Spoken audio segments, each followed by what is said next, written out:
समय संसार में सबसे ज़्यादा मूल्यवान समय है और ईश्वर ने हम सबको मूल्यवान चीज़ एक समान दी है। अमीर हो या गरीब हो, हम सबके पास समय एक समान ही होता है। समय को मूल्यवान इसलिए भी कहा जाता है क्योंकि हम पैसे देकर दुनिया की कोई भी चीज़ खरीद सकते हैं। पैसे देकर हम किसी भी चीज़ का आनंद ले सकते हैं, पर एक बार गुजरा हुआ वक्त हम फिर से नहीं ला सकते। इसीलिए समय मूल्यवान है।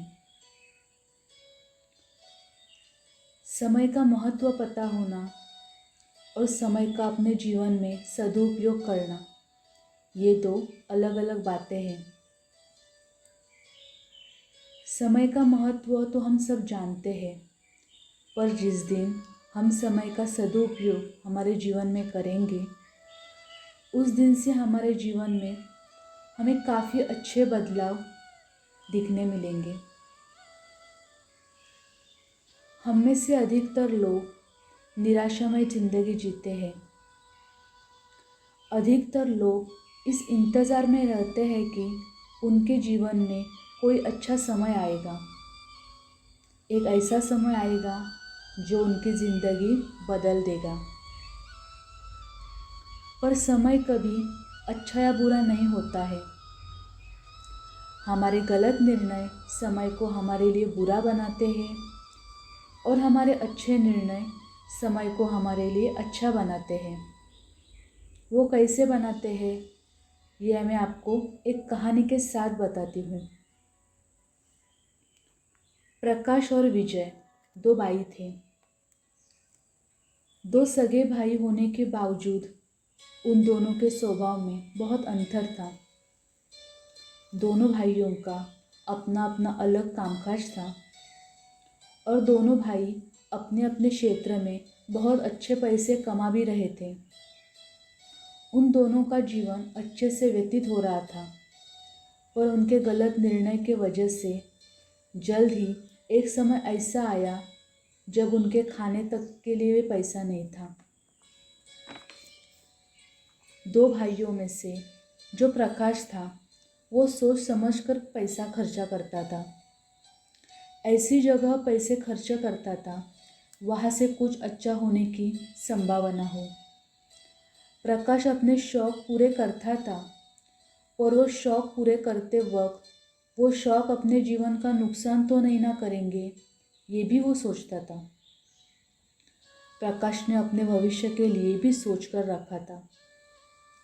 प्रकाश जो भी कमाता था उसका थोड़ा सा हिस्सा वो अपने भविष्य के लिए ज़रूर रखता था।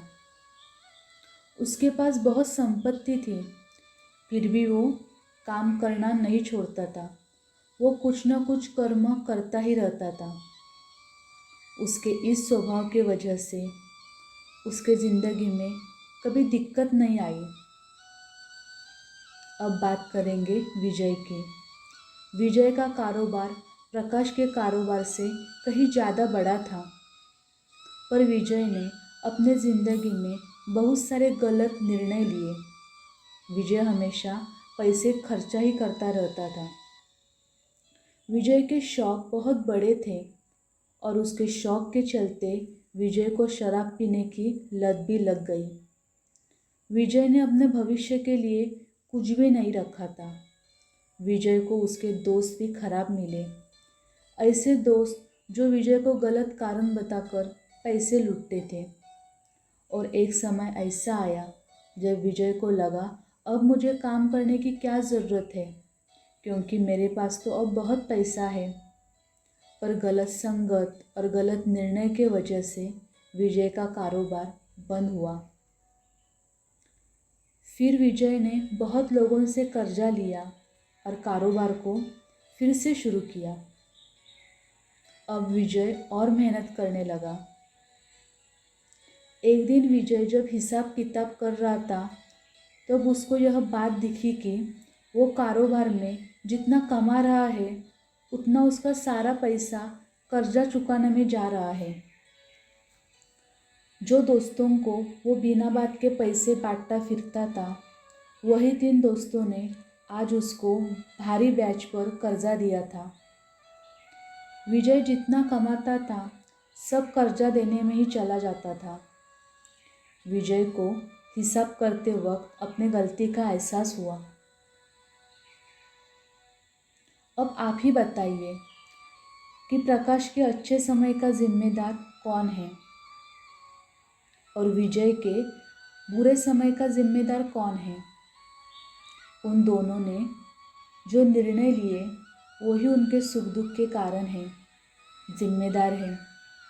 इसीलिए मैं आपको यह बताना चाहती हूँ कि ज़िंदगी अगर खेल है तो हमारे द्वारा लिए गए निर्णय उस खेल में फेंके गए फांसे हैं। अगर फांसे गलत हुए तो खेल बिगड़ जाएगा। इसीलिए इस बात का हमेशा ध्यान रखो। जो भी निर्णय लो वो सोच समझ कर लो। अगर हम एक बात हमेशा याद रखेंगे तो हमारे द्वारा लिए गए निर्णय अधिकतर सही साबित होंगे। वो बात यह है कि अशांत मन से लिया हुआ निर्णय भविष्य में हमें कभी शांति प्रदान नहीं करता और शांत मन से लिया हुआ निर्णय भविष्य में कभी हमें अशांति नहीं पैदा होने देता। निर्णय लेते वक्त हमारी जो मानसिकता होती है उस निर्णय का फल भी हमें वैसा ही मिलता है। जैसे कि शांत मन से लिया हुआ निर्णय शांति देता है और दुखी मन से लिया हुआ निर्णय दुख देता है। ये बात हमेशा याद रखिए। मैं ऐसी आशा करती हूँ कि मैंने जो आपको कुछ बातें बताई है वो सुनकर आपको अपने ज़िंदगी में कुछ तो फ़ायदा होगा। ये बात हमेशा याद रखिए कि ज़िंदगी हमें सिर्फ एक बार मिलती है। जो हो चुका है उसे हम बदल तो नहीं सकते और आपका भविष्य आपके हाथ में ही है। उस भविष्य को जितना हो सके उतना सुनहरा बनाने की कोशिश कीजिए।